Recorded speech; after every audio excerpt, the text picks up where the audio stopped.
호성진 나오시죠.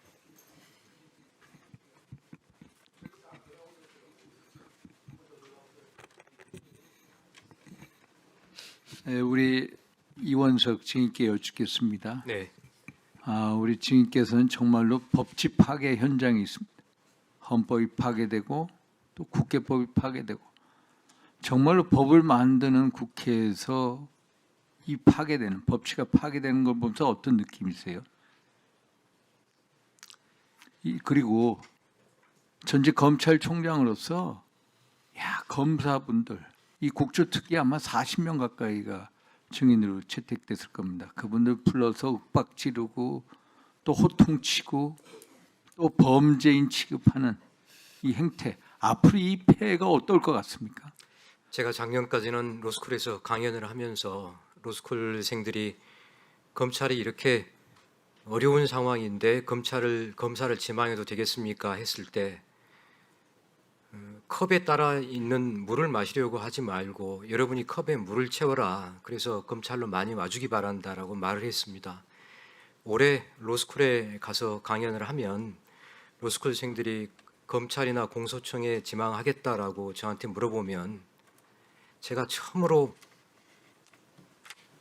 자신 있게 여러분들에게 그런 말을 할 수 없다. 이제는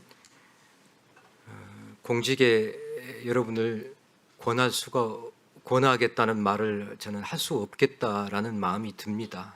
네. 예. 참 이 옛말에 보면 양이도령이라고 있더라고요. 어미도령 길을 막고 방울을 훔친다. 자신의 귀만 막으면은 남들 모를 줄 압니다. 조작 기소라고 자꾸 외치는데 본인들 귀만 막으면은 국민들 모를 줄 알아요. 근데 국민들 너무나 잘 알고 있습니다. 반드시 이렇게 법치 파괴, 반드시 대가를 치를 거고 역풍이 올 거다 이런 거고요. 우리 호승진 우리 증인께 아까 하려고 한 얘기가 있었죠. 네, 그 공소장 변경 관련. 공소장 변경 관련. 그리고 오늘 이 자리에서 느낀 소회 한번 말씀 좀 해주세요. 네, 먼저 공소장 변경 관련 말씀드리겠습니다. 그 지난번 모 의원님께서 검찰은 처벌하려고 기소하는데 왜 안 했냐라고 말씀하셔서 제가 그 얘기를 듣고 사실 조금 놀랐는데 저희는 무조건 사람을 처벌하는 데 주안점이 있는 게 아니라 가장 중요한 건 실체입니다. 실체에 맞게 처벌을 돼야 됩니다.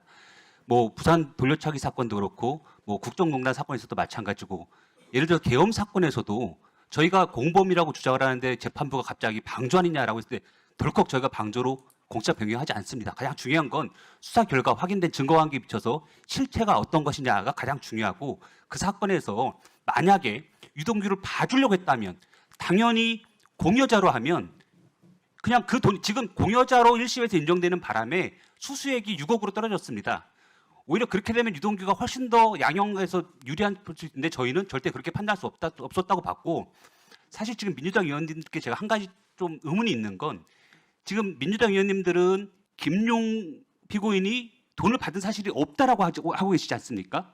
근데 불법 정치자금이 8억 원이 넘어갔는데 만약에 남욱, 정민용, 유동규, 김용까지 갔는데 유동규가 공여자가 돼버리고 김용 씨는 수수자가 아니다. 돈 받은 사실 없다라고 하면 이 사건은 공여자만 있고 수수자가 없는 사건이 돼버립니다. 논리적으로 그냥 사건 자체가 없어지는 겁니다. 그건 불가능한 일입니다.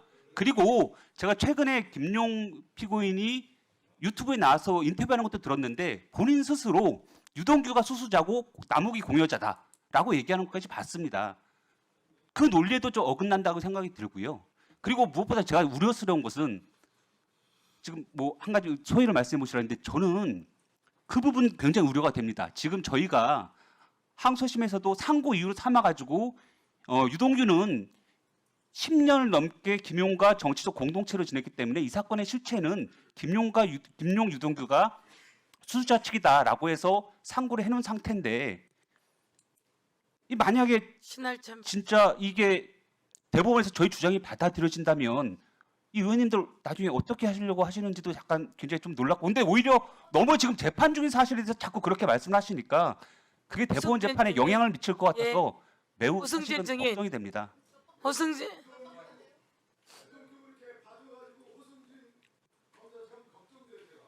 예. 저희는 절대 그런 사실이 없습니다. 그런 부분도 이미 법원 판단에서 김용재판 1, 2심, 대장동 사건 1심에서 다 판단이 된 부분입니다. 네. 자, 이제 들어가세요.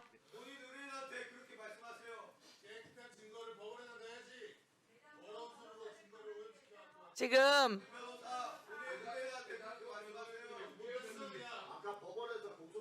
자 보세요. 이재명 대통령 후보가 대통령 후보예요. 그런데 항소심에서 무죄가 났어요.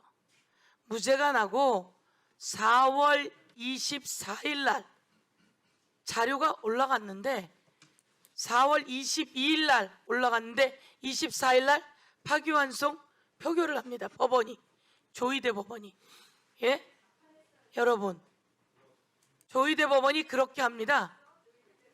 4월 22일 날 자료가 올라갔는데 배당이 4월 22일 날 소부에 배당이 되는데 4월 24일 날 표결합니다. 그리고 파기환송은 5월 1일 날 하죠. 단 이틀 만에 법원이 윤석열과 법원이 그렇게 연결되어 있다는 걸 다시 한번 여러분께 말씀드리면서 자 신할찬 변호사 지금 오승진 증인이 이야기한 것에 대해서 이야기 한번 해보세요. 네, 뭐 변호인 저는 이 사건의 현재도 변호인이기 때문에 말씀드리는 게 뭐 적절치 않은 부분이 있다고 말씀하시지만 뭐 물어보시니 대답하도록 하겠습니다. 그 오승진 검사님께서 말씀하시는 거는 그 유동규가 김용 부원장에게 돈을 제공했다는 기본적 사실관계 아래서 김용 부원장은 수수의 공범이라고 기소한 부분 뭐 그 법적 판단은 당연히 검찰이 그렇게 할 수 있고 검찰에서 당연히 공소장 변경 요구에 대해서도 그대로 유지할 수 있다고 생각합니다. 근데 다만 문제가 되는 부분은 저희는 당연히 유동규가 김용 부원장에게 정치자금을 제공하지 않았다라고도 주장을 하고 있지만 유동규가 그렇게 진술하도록 하기 위해서 그 진술을 공소 단계에서도 유지시키기 위해서 1심에서도 처벌을 안 받은 그 해당 공소사실을 예비적 공소사실 즉 똑같이 돈이 흘러간 건 맞지만 이 행위를 수수의 공범으로 평가하느냐 정치자금의 제공으로 평가하는지에 대해서 양립이 불가능한 범죄 사실에 대해서 충분히 예비적 태길적으로 공소사실 변경이 가능한데 통상적으로 다른 일반적인 사건에서 그렇게 많이 실제로 검사가 하기도 하는데도 불구하고 그렇게 평가하지 않은 부분이 유동규 진술이 공소 유지 단계에서도 유지되게 하도록 한 것이 아닌가라고 의혹을 제기하고 있고 뭐 검사님들께서 말씀하시는 대로 법원의 주장이 들어가 있는 상황이고 법원에서 판단이 이루어질 거라고 생각하고 있습니다. 예. 다음은 이용우 의원님 질의해 주세요. 네, 시간 멈춰주시고 어미준 강백신 증인 나와주세요.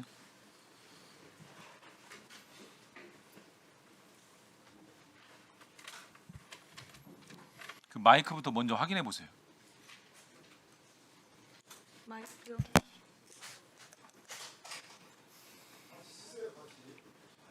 네, 일단 같이 쓰겠습니다.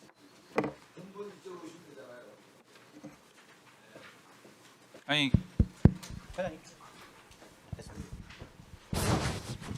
이쪽 의원님들은 이쪽에 계셔야 얘기하기가 좋아서 그쪽에 계시라는 겁니다. 예, 인천서울 이용원입니다. 그때 대장동 사건 직무대리 발령 받고 대장동 사건만 일단 담당했습니까? 일개월 여러 개 사건을 검토했습니다. 말해 보세요. 어떤 사건? 뭐 당시 검토했던 거를 지금 여기서 말씀드리긴 어렵고 말씀하세요. 대장동 사건은 검토했습니다. 딱 하나만 했어요? 아닙니다. 그 외에도 다른 업무도 했습니다. 다른 업무 얘기해 보시라고요. 그건 지금 좀 그렇습니다. 증언 거부입니다. 그거. 그때 당시에 했던 업무와 관련해서 대장동 사건 증언 거부를 하고 자 강백신 증인 뭐 했어요? 그때 그때 조국 사건 그때 공판 제가 그때 당 주임 부장이어서 조국 사건 공판과 공판 1기 수행을 수사팀은 민간업자들 기소를 했어요. 2기 수사팀은 공직자 등을 중심으로 한 사건에 집중을 했던 겁니까? 했고, 그 부분 조금 말씀드려도 되겠습니까? 그럼 나중에 말씀해 보시고 직무대리 발령 시에 검토 보고서 내용이 주로 이재명 그 성남시장 등의 공직자 등의 어떤 혐의 여부 이런 부분들을 검토 보고서 작성했어요. 그때 검토했던 거는 이제 대장동 사건 전체 전반적으로 아까 말씀드린 1팀에서는 매임, 2팀에서는 50억이어서 전체적으로 다 검토를 했던 걸로 기억이 되고 그리고 이제 어미준 증인은요? 예, 그때 당시에 잔여 사건이 있었고요. 그러니까 그 공직자 중심. 잔여 사건은 업자와 공직자 모두 있었습니다. 다 직무대리 발령 전체적으로 시에 다 검토했습니다. 직무대리 발령 시에 이제 1개월 뒤에 실제로 이제 정식 발령을 받았잖아요. 예? 그래서 좀 어색해요. 어차피 정식 발령 나일 상황이었는데 그 직무대리 발령하면서 한 달 뒤에 정식 발령할 거다. 일단 직무대리로 일하자. 이런 제안 받으셨죠? 그때 당시에 그런 얘기 들으셨어요? 못 들으셨어요? 보직이 많이 변경된 것으로 알고 있습니다. 그런 얘기 들으셨어요? 못 들으셨어요? 두 분? 아니 뭐 내정됐다 이런 얘기 못 들었습니다. 못 들었다고 했어요, 분명히. 그렇습니다. 예? 그런 얘기 들은 적 없습니다. 들은 적 없어요? 네, 그렇습니다. 정확하게 하세요. 네, 들은 적 없습니다. 자, 들어가시고 시간 멈춰 주시고요. 송경호 증인 나오세요. 대장동 사건 직무대리 발령자들한테 검토해서 보고하라고 했죠? 직보하라고 지시했죠? 네? 직보하라고 지검장한테. 아닙니다. 그런 지시는 안 했어요? 차장 거쳐서 보고 나왔습니다. 보고를 몇 번이나 받았어요? 대장동. 횟수까지 기억하기 어렵습니다. 1회는 아니죠? 그러니까 횟수까지 기억하기 어렵습니다. 보고받고 어떤 또 추가적인 지시는요? 보고받고 그 내용에 대해서 제가 참고했습니다. 지시는 별도 또 추가적으로 없었고요. 그것까지는 기억나지 않습니다. 수사팀 2기 수사팀 구성을 이제 의견을 제시하면서 주도를 하신 것 같은데 맞아요? 제가 직무대리로 추천을 했습니다.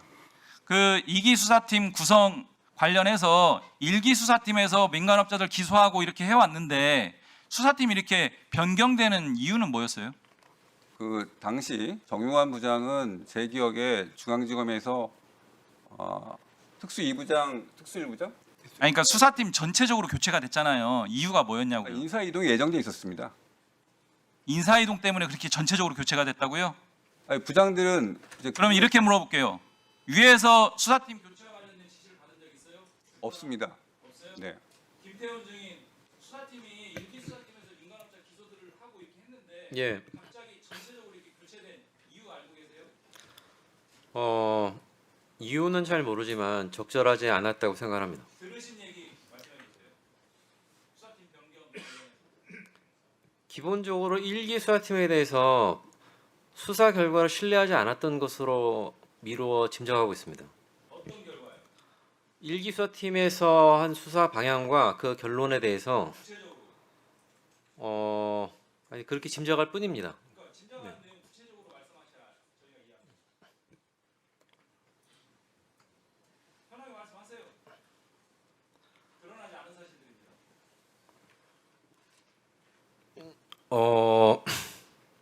이게 증인으로서 제가 말씀드리는 부분은 제가 경험하고 알고 있는 사실을 기억하는 사실을 진술을 해야 되는데 자꾸 의견을 말씀드리는 게 적절한지는 모르겠습니다. 기회를 주신다면 대장동 1기 수사팀은 나름 열과 성의를 다해서 단기간이지만 굉장히 짧은 시간 한 4, 5개월 만에 그 배임과 관련된 주요 부분에 대한 결론을 내렸습니다. 근데 그 이후에 대통령 선거가 있었고 그 선거 이후에 22년 5월에 인사 발령을 받아서 이제 저는 고거물의 발령이 나왔고 그 대부분의 사실은 그와 같은 상황에서라면 주요한 수사팀을 남기는 게 그동안의 권펠의 관행이었습니다. 왜냐 그 수사가 크게 잘못된 것이 없고 그 수사 자체가 문제가 없다라면 당연히 그렇게 남기는 게 그동안에 조국 수사팀이 주장했던 내용이기도 합니다. 그동안 수사를 담당했던 사람이 그대로 수사를 맡는 게 담당하고 이 수사를 완전히 뒤집어 엎어서 방향을 틀 것이 아니라면 저는 수사팀을 그렇게 변경해서 안 된다고 생각합니다. 하여튼 그 기본적으로 그런 원칙이 지켜지지 않았고 2기 수사팀을 통해서 새로운 내용을 이제 검토하는 부분에 대해서는 수사와 공판에서 완전히 배제됐기 때문에 어떤 일이 있었는지 잘 모릅니다. 모르고 오늘 이 자리에 증인으로 나오기 전까지 그 과정에 알려고 하지도 않았고 다만 제가 참고했던 내용은 판결문 1심 재판부 얼마 전에 있었던 판결문을 읽고 왔습니다. 한 700쪽이 넘는 기록인데 거의 대부분의 사실 인정과 증거 관계 법리에 관한 내용이 1기 수사팀에서 결론 내린 바와 거의 같습니다. 거의 같고 2기 수사팀에서 중요하게 수사 방향을 틀어서 변경한 부분이 있는데요. 수사 주체를 크게 변경했습니다. 일기수사팀에서는 거의 증거가 없어서 그 과연 이 부분에 대해서 수사 결론을 내려야 되는 거 아닌가라고까지 생각했던 성남시장을 공범으로 당당히 집어넣고 정진상과 성남시장을 공범으로 집어넣고 배임과 관련된 내용도 굉장히 확장했습니다. 특정 정당에서 주장하고 있는 내용 그 프레임에 맞춰서 그게 굉장히 천문학적으로 있었던 범행이고 그런 내용으로 배임과 관련된 내용을 기존에 있었던 대법원 판례 원칙과 판결의 기준을 벗어나서 그 내용에 대한 내용을 확장한 것으로 하여튼 판단을 했는데 그 부분에 대해서는 여하튼 지금 그 재판이 계속되고 있어서 말씀을 계속 드리는 게 맞는지 모르겠습니다. 근데 그와 관련한 얼마 전에 있었던 1심 재판 선고 결과에서는 이기수사팀에서 그런 변경 내용이 대부분 받아들여지지 않은 것으로 알고 있는데 그와 관련된 그 재판부의 판단에 대해서 상당 부분을 공감하고 있습니다. 여기까지만 말씀드리겠습니다. 그러니까 일기 수사팀에서는 인간학자 기소를 했고 수사를 잘 진행해왔기 때문에 통상리에 따르면 계속 수사가 진행될 필요가 있으면 계속 그 팀이 해야 되는데 갑자기 변경된 게 의아하다라는 부분 하나하고 일기 수사팀 말미에 소위 말하는 지금 문제되고 있는 배임 등의 사건에 대해서는 혐의 없으면 결론을 내렸다는 거예요? 일기수사팀에서는 결론을 내릴 수 있는 상황, 왜냐하면 수사가 마무리되는 다음 보통 이와 같은 수사는 완전히 나올 수 있는 혐의에 대한 가능성이 마무리될 때까지 수사를 진행을 합니다. 그리고 나서 전체적으로 같이 마무리를 하지. 왜냐하면 수사가 생물과 같기 때문에 어떤 중간에 우리가 못 본 부분이 나올 수도 있고 변동 상황이 생길 수가 있기 때문에 수사가 상당히 마무리된 다음에 결론을 내립니다. 그와 같은 결론에 이를 정도 되지는 않았지만 그때까지는 사실 이 사건이 굉장히 빠르게 그 사건의 본질에 다가갈 수 있었던 이유는 정영학 회계사라는 사람이 본인이 사실 자수와 가까운 형태로 검찰에 2012년부터 21년까지 모아둔 녹취록 자료를 굉장히 잘 정리한 형태로 그 녹취 파일 원본과 그 녹취한 내용을 가지고 그 검찰에 그동안 있었던 일에 대해서 상세하게 설명을 합니다. 그런 자료가 있었기 때문에 굉장히 빠르게 그 사건의 본체에 대해서 접근할 수 있었던 거였고요. 그렇기 때문에 통상의 수사로서는 알기 어려웠던 성남이들을 어떻게 만들고 공모지침을 어떻게 만들고 그 과정에서 누구를 심어서 집어넣고 어떤 과정에서 뇌물을 받고 돈이 오가고 어떻게 어떤 내용으로 구체적인 어떤 조건까지 내걸고 이런 내용들을 확인할 수 있었습니다. 그러니까 그 과정과 관련된 내용이 일기 수사팀에서 있었던 그 수사 내용이라고 보시면 되고요. 하여튼 그 내용과 물증까지 봤을 때는 혐의점을 발견 못했다라는 게 이제 정영환 증인과 일기 수사팀의 입장이라는 거죠? 그렇습니다. 네, 마지막 묻겠습니다. 어미준 정리해 주세요. 발령하면서 그 직무대리 발령 받은 어미준 강백신 증인에게 대해서 한 달 뒤에 곧 정식 발령 날 테니까 일단 직무대리로 일하자라고 얘기한 적 있어요, 없어요? 저는 인사권자가 아닙니다. 그런 얘기 들은 적 있어요, 없어요? 인사권자가 아닙니다. 들은 적 있어요, 없어요? 의원님, 정확히 답변하세요. 제가 직무대리는 추천할 수 있지만 한 달 후에 있을 아! 인사에 대해서 어떻게 알 수 있겠습니까? 그런 얘기 못 들었다는 거죠? 네, 그렇습니다.